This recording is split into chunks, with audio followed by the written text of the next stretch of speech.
Bagi masyarakat yang tinggal di Jawa, Nyi Roro Kidul selalu dipercaya sebagai penguasa Laut Selatan.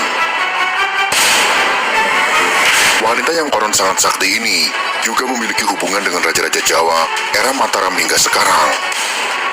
Melalui persekutuan ini, Jawa dilindungi oleh kekuatan gaib yang tak tampak, namun sangat kuat dan bisa dirasakan oleh mereka yang memiliki linui atau kelebihan. Masih tentang Nyi Roro Kidul, beberapa pandangan menyebutkan bahwa dia adalah seorang putri raja, seorang bidadari, jin, dan lain sebagainya. Lantas manakah yang paling benar? Setiap pandangan atau perspektif memiliki kebenarannya sendiri. Berikut ini akan kita bahas beberapa pandangan tentang asal-usul Nyi Roro Kidul.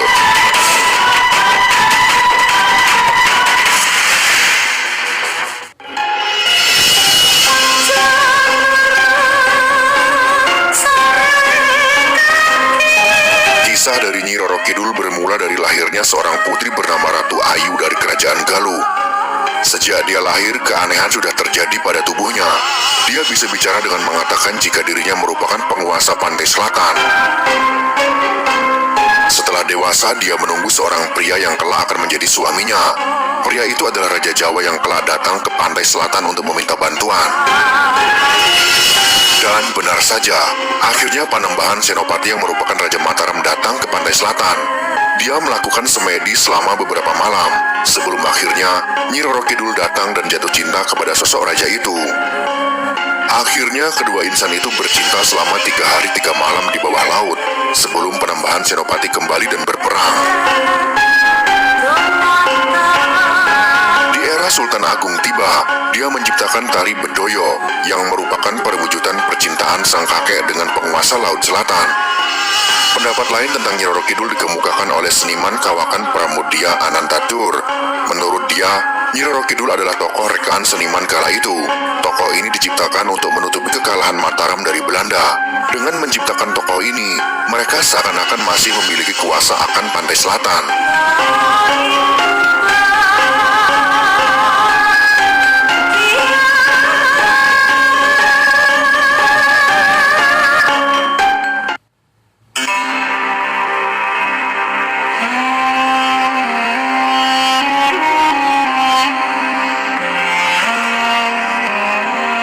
Mitos pertama tentang asal-usul Nyi Roro Kidul bercerita tentang anak dari Ratu Bilqis yang dahulu tunduk dengan ketamanan Nabi Sulaiman. Dia menikah dengan seorang raja jin dan dikaruniai seorang anak tidak kasat mata. Malu dengan anak yang seperti ini, Ratu Bilqis membuang anaknya ke pulau jauh bernama Al-Jawi. Dari pulau inilah Nyi Roro Kidul tumbuh dan akhirnya menguasai Laut Selatan. Masih ingatkah kalian dengan cerita kisah Nawang Wulan dan Jagat Tarub yang pernah kami ceritakan dalam video serial Babat Tanah Jawi? Bidadari yang dicuri selendangnya itu akhirnya menikah dengan Jagat Tarub. Setelah memiliki anak, dia tahu jika Jagat Tarub telah memperdayainya. Dari sini dia mengambil selendang dan kembali ke Kahyangan. Sayangnya dia tidak diterima karena sudah menikah dengan manusia. Bahkan dia dikutuk menjadi sebangsa jin dan disuruh menjaga kawasan selatan Jawa agar tidak tenggelam oleh samudra yang terus meluap.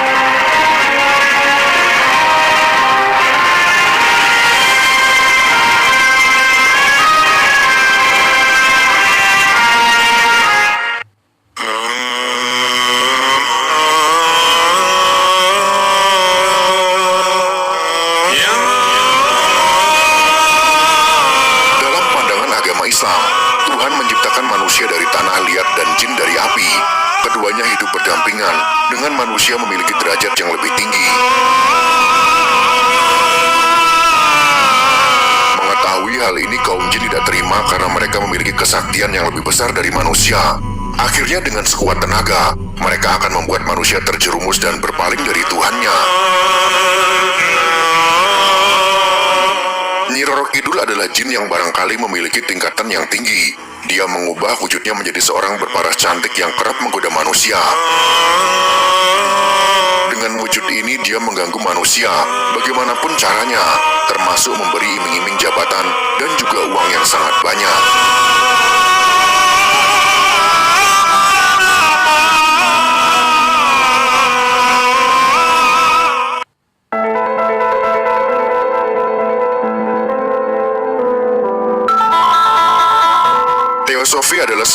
doktrin filsafat agama dan mistisme. Pada abad ke-19, gerakan ini mulai muncul dan menyebar ke banyak negara di dunia. Salah satu tokoh dari teosofi adalah Jeffrey Hudson. Dia menyelidiki banyak sekali peristiwa mistisme, termasuk mengatakan bahwa di Borobudur ada dewa penjaga tanah yang membuat kawasan itu jadi aman. Saat mengunjungi Indonesia, Jeffrey juga mengunjungi pantai selatan. Dari kunjungannya ini, dia menyatakan bahwa Nyi Roro Kidul tidak ada. Makhluk yang konon dianggap sebagai Nyi Roro Kidul itu adalah seorang putri dari dunia manusia yang bertapa dan akhirnya menjadi kuasa di sana. Selanjutnya, Nyi Roro Kidul dianggap sebagai makhluk pikiran yang tercipta dari mitos atau kepercayaan manusia. Selanjutnya, Nyi Roro Kidul dianggap sebagai makhluk raksasa astral purba.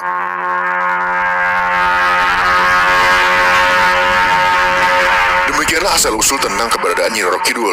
Terlepas dari benar atau tidaknya Nyi Roro Kidul, tokoh yang sangat kuat ini tetap dipercaya oleh mereka yang berada di kawasan pesisir pantai selatan. Banyak orang masih percaya bahwa orang yang tenggelam di laut itu diambil oleh Nyi Roro Kidul dan larangan memakai baju hijau di area pantai selatan. Itulah sekelumit pembahasan tentang Nyi Roro Kidul dari perspektif mitos, sejarah, dan agama.